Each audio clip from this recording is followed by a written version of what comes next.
Hey everyone, this is Phoebe Smith from Love Relationships Real Talk.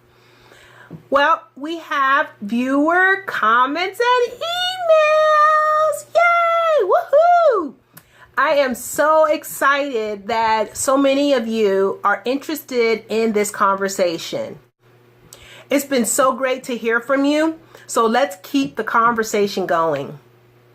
So with the viewer comments, I'm going to try to pick comments that I hope will help many of you, not just the one person who asked. One of the comments that I received recently has to do with the phrases that I use, which is great question, because I know that I do use phrases, and sometimes those phrases might make it difficult to understand what I'm trying to get across or what I'm trying to suggest. So anytime this happens, please let me know, and I'll be glad to say more about the concepts or the phrase that I'm using to define it for you. So the question that the viewer had was, what did I mean when I mentioned frequency levels when attracting people into your lives? So there are two different ways that I want to go about answering this question. First, I want to just give you the definition of what frequency levels are. And then I want to talk a little bit more about the concept around frequency levels. So here's a quick and dirty definitive answer to the question. So the frequency level is when you attract someone by the vibe you put out that reflects the beliefs that are embedded in your likes or your dislikes, your life experiences, and your issues. And as these beliefs or issues deepen or heal, your frequency levels dial into others on the same frequency level accordingly. That's the short version. But let's go deeper. I have some examples that may help you dial into where your frequency level actually is. So the law of attraction has two distinct and contrary outcomes. Opposites attract, and like energy attracts. Either way, you get the same result. You attract what you believe, good or bad, healthy or dysfunctional. Whether you're aware of your beliefs or not, you attract what you believe.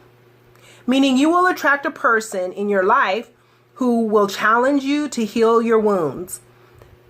That's why your partner will remind you of your mother, your father, or some other significant figure that you grew up with. You attracted them because whatever beliefs you developed through those relationships, good or bad, will show up in your beloved.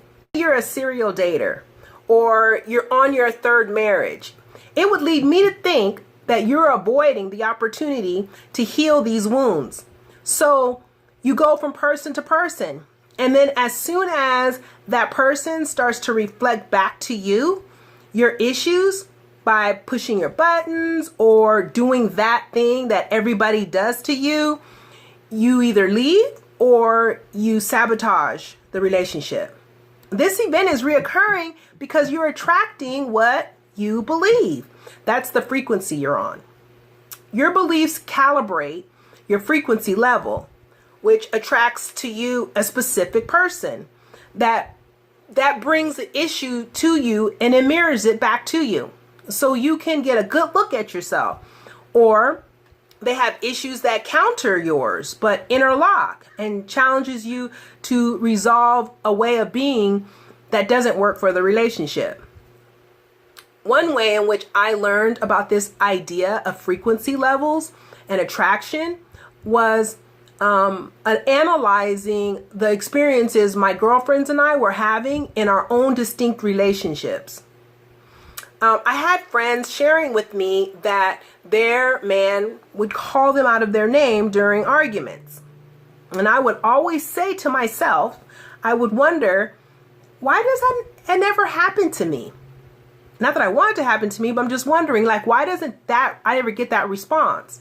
So reflecting on that, I realized that I have never had anyone call me out of my name because I deem it unacceptable.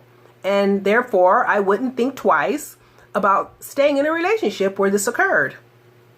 However, A reoccurring issue I have dealt with repeatedly in my life is infidelity. And given my past experience and worthiness issues, this makes sense. Because for someone who doesn't believe they're worthy, then they don't believe that someone would prefer them over someone else, or that that person is going to stay in the relationship.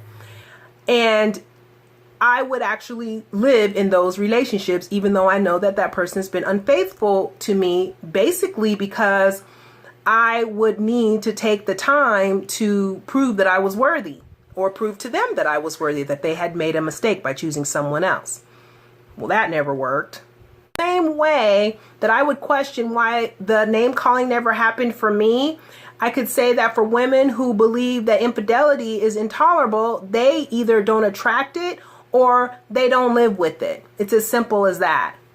So when you choose to do the work and begin to heal your pain and your wounds and fears, your frequency level begins to build, and you will begin to attract people who will meet you at those higher frequency levels. And I'm here to say that I am proof of that. So I want to give you a few tips to adjust your frequency level for the better.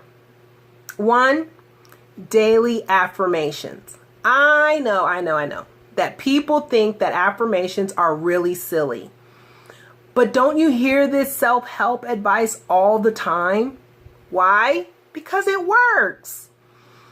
Say something positive to yourself. You can start as small as you need to, but no matter what you choose to say to yourself, make sure that what you're saying is to yourself is true, that it's real. One of my first affirmations was, I am talented. And I would tell myself because I already knew that. I had evidence that I had talent in many areas, in different areas. So it took me a while to have to say the affirmation, to grow into the affirmation that I am beautiful and that I am worthy. And today I believe that. And the evidence I now have to affirm that belief is that I've attracted beautiful people inside and out into my life. Strangers and kids tell me I'm beautiful. I believe that's due to the work I've put in to increase my frequency and attract what I want and what I truly believe. A lot of the time we're waiting for other people to affirm our attributes, but you need to start telling yourself the positive things you want to hear. And number 2, act the part.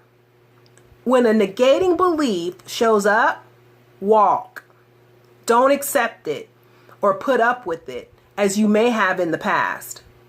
You know it's not acceptable, so don't accept it. I used to accept verbal abuse from family members, and today it's unacceptable. I will leave family dinners, birthday parties, I don't care. And I only had to do it once and threaten it once more. Now they know better. 3, be real with yourself about where your frequency level truly is by analyzing your beliefs you tell yourself all the time. I can't find a good guy or a girl. No one will blank because blank. Then set your intentions higher and void out the negative statements with a contrary positive statement. So those are my 3 tips. I hope that I answered your question about what is the frequency level and how you can calibrate it.